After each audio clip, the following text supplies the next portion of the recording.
आमचे मन हे प्रामुख्याने दोन भागात विभागलेले असते.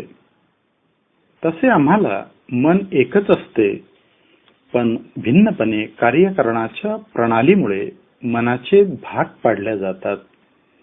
मनाच्या या दोन भागांना वेगवेगळ्या नावांनी संबोधले जाते.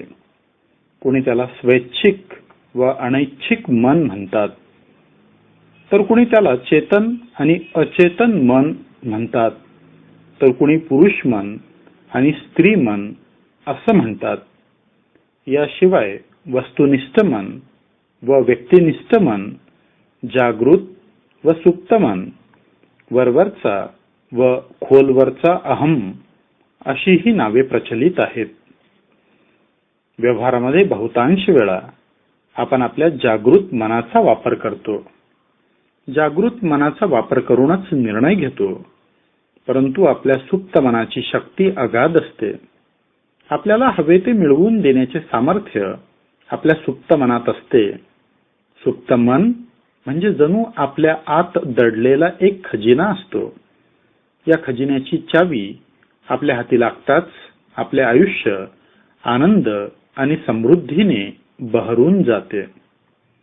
एखाद्या भिकाऱ्याने एखाद्या बंद पेटीवर बसून आयुष्यभर भीक मागावी आणि तो ज्या पेटीवर बसून भीक मागतो त्या पेटीत लाख मोलाचा खजिना दडलेला असावा, तसे आमच्या आणि आमच्या सुप्त मनाबाबत घडत असते. आमच्या आतमध्ये आम्हाला समृद्धी आणि आनंद देऊ शकेल असा खजिना आमच्या सुप्त मनात दडलेला असतो आणि आयुष्यभर आम्हाला त्याची जाणीवही होत नाही. म्हणून आम्ही केविलवाणे जीवन जगत जातो. मानवी जीवनात यापेक्षा मोठी शोकांतिका बघावयास मिळणार नाही. योगी अरविंद म्हणतात, सुप्त मन हे मानवाच्या अस्तित्वाचा अधिकाधिक भाग व्यापून असते. आपल्या अदृश्य गतिविधींच्या माध्यमातून आपले सुप्त मन आपल्या जीवनात घडणाऱ्या दृश्य घटनांवर परिणाम घडवून आणत असते. आपल्या सुप्त मनाची शक्ती म्हणजेच आपली आत्मशक्ती. आत्मशक्ती आपल्याला प्राप्त करावी लागत नाही, नव्याने मिळवावी लागत नाही. ती आपल्यात आधीपासूनच वास्तव्य करत असते. खरी गरज असते ते तिचे अस्तित्व ओळखण्याची. आत्मशक्ती अर्थात आपल्या सुप्त मनाची शक्ती ही एक शुद्ध वैज्ञानिक संकल्पना आहे. तथाकथित अतींद्रिय शक्ती किंवा अन्य प्रकारच्या भ्रामक धारणांशी तिचे काहीही देणे घेणे नाही. आपल्या आत्मशक्तीला ओळखून एकदा का आपण तिचा वापर करायला शिकलो की आपल्या जीवनात आपण अधिकाधिक सुख, अधिक संपत्ती, अधिक प्रसिद्धी, अधिक आनंद, अधिक समाधान, अधिक शक्ती आणि चांगले आरोग्य प्राप्त करू शकतो. आपली आत्मशक्ती प्रचंड सृजनशील असते. जी व्यक्ती आपली आत्मशक्ती ओळखून तिचा अवरुद्ध झालेला प्रवाह मोकळा करते, त्या व्यक्तीला नवनवीन कल्पना सुचतात. ती व्यक्ती कमालीची कल्पक बनते. अशी व्यक्ती नव्या नव्या कलाकृतींना जन्माला घालते. जगात आता पावेतो ज्या महान कलाकृती जन्माला आलेल्या आहेत, त्या जन्माला घालणाऱ्या सर्व महान कलावंतांनी त्यांच्या सुप्त मनात दडलेल्या शक्तीचे महत्त्व ओळखले होते, असेच आपल्याला दिसून येते. सुप्त मनाला स्वतःची एक भाषा असते. सुप्त मनाची भाषा ही प्रतीकांची भाषा असते. क्रियेच्या माध्यमातून नव्हे, तर प्रतिक्रियांच्या माध्यमातून सुप्त मन आपली शक्ती प्रकट करत असते. सुप्त मनाची ही प्रतीकांची भाषा समजून घ्यावी लागते. डेब कॅलेटी म्हणते, माझे सुप्त मन परकीय भाषा बोलते. प्रतीकांची ही परकीय भाषा आत्मसात करणारे सुप्त मनाच्या शक्तीचा वापर करू शकतात. आपल्या सुप्त मनाची शक्ती जे लोक ओळखतात त्यांना एक प्रकारचे शहाणपण प्राप्त होते. या शहाणपणाचा वापर करून ते आपल्या आयुष्यातल्या विविध प्रसंगी योग्य ते निर्णय घेऊ शकतात. आयुष्यात योग्य निर्णयांना फार महत्त्व असते. दररोज आपल्याला काही ना काही निर्णय घ्यावे लागतात. या निर्णयांचे आपल्या जगण्यावर परिणाम होत असतात. आयुष्य जगणे म्हणजे वेळोवेळी निर्णय घेणे आणि घेतलेल्या निर्णयांचे बरे वाईट परिणाम भोगणे. जे लोक आपल्या आयुष्याबद्दल योग्य निर्णय घेतात ते लोक सुख, समृद्धी, प्रसिद्धी आणि चांगले आरोग्य प्राप्त करतात. आपल्या सुप्त मनाची शक्ती आपल्याला योग्य निर्णय घेण्यामध्ये मोलाची मदत करते. आपल्या वागणुकीचा आपल्या जगण्यावर मोठा परिणाम होत असतो. त्याचप्रमाणे आपले मित्रसंबंध, नातेसंबंध यावरही आपल्या वागण्याचा परिणाम होत असतो. आपण विशिष्ट प्रसंगी विशिष्ट प्रकारेच का वागतो याचे गुपित आपल्या सुप्त मनात दडलेले असते. सुप्त मनाचे विश्लेषण करून आपण आपल्या वागणुकीत आवश्यक ते बदल घडवून आणू शकतो. आपल्या अनेक वर्तन विकृती आणि आजारांचे मूळ आपल्या सुप्त मनात दडलेले असते. सुप्त मनात दडलेल्या भावना, विचार जर आपल्याला ओळखता आल्या तर आपण आपल्याला जडलेल्या अनेक आजारांपासून सुटका करून घेऊ शकतो. आपल्या सुप्त मनात आपल्या आजारांना दुरुस्त करणारी शक्ती देखील दडलेली असते. सुप्त मनात दडलेल्या या उपचारात्मक शक्तीचा वापर करून अनेक आजारांपासून मुक्ती मिळवता येते.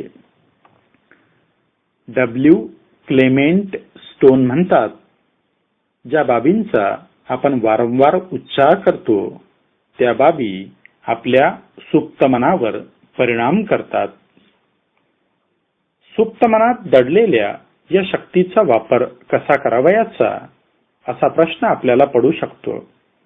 सुप्त मनाची शक्ती वापरण्याचा सर्वात प्रभावी मार्ग म्हणजे सुप्त मनाच्या शक्तीवर विश्वास ठेवणे. आपल्यात काहीतरी विशेष दडले आहे, ज्या योगे आपण योग्यच निर्णय घेणार आहोत आणि त्यामुळे आपल्या आयुष्यात फक्त चांगल्याच गोष्टी घडून येणार आहेत असा विश्वास ठेवून आपण वागायला लागलो की आपल्या सुप्त मनाची शक्ती आपल्या भल्यासाठी काम करू लागते. सुप्त मनाची शक्ती कार्यान्वित करण्याचा सर्वात प्रभावी मार्ग म्हणजे सुप्त मनाच्या शक्तीवरील विश्वास दृढ करणे. एरिक मायकेल लेव्हेंथल म्हणतात, जेव्हा तुम्हाला हे कळू लागते की तुमच्या अनुभवांचे विश्व हे तुम्ही एकट्यानेच निर्माण केले आहे, तेव्हा तुमच्यासाठी ठरणारी महत्त्वपूर्ण बाब म्हणजे ही निर्मिती कोण करत आहे ते जाणून घेणे. आपल्या आयुष्यात घडणारे बरे वाईट प्रसंग, घटना या आपल्या सुप्त मनाने दिलेल्या प्रतिसादाच्या अनुरूप घडलेल्या असतात. आपण जेव्हा सुप्त मनाच्या शक्तीवर विश्वास ठेवून जगायला लागतो तेव्हा सुप्त मनाचा प्रतिसाद अधिकाधिक सकारात्मक होत जातो आणि आपल्या आयुष्यात अधिकाधिक चांगल्या घटना घडून येतात. आपले सुप्त मन हे गाडीचे सुकाणू हातात धरलेल्या चालकाप्रमाणे असते. आपल्या आयुष्याला दिशा प्राप्त करून देण्याचे कार्य आपले सुप्त मनच करत असते. सुप्त मनाने दिलेल्या प्रतिसादामुळेच आपल्या आयुष्यात बऱ्या वाईट घटना घडून येत असतात. आपल्या आयुष्यात चांगल्या घटना घडून याव्यात म्हणून चांगल्या सुप्त मनाची जोपासना आपल्याला करावी लागते. झोपेत आमचे सुप्त मन अधिक क्रियावान बनते. आपल्या समस्यांवर आपल्याला उपाय सुचवते.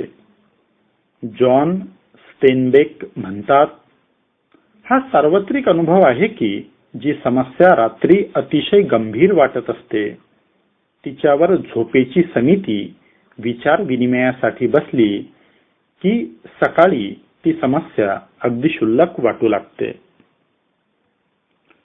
आपण आपले सुप्त मन अधिक सुदृढ, सशक्त आणि सकारात्मक कशा प्रकारे विकसित करू शकतो हे जरा समजून घेतले पाहिजे.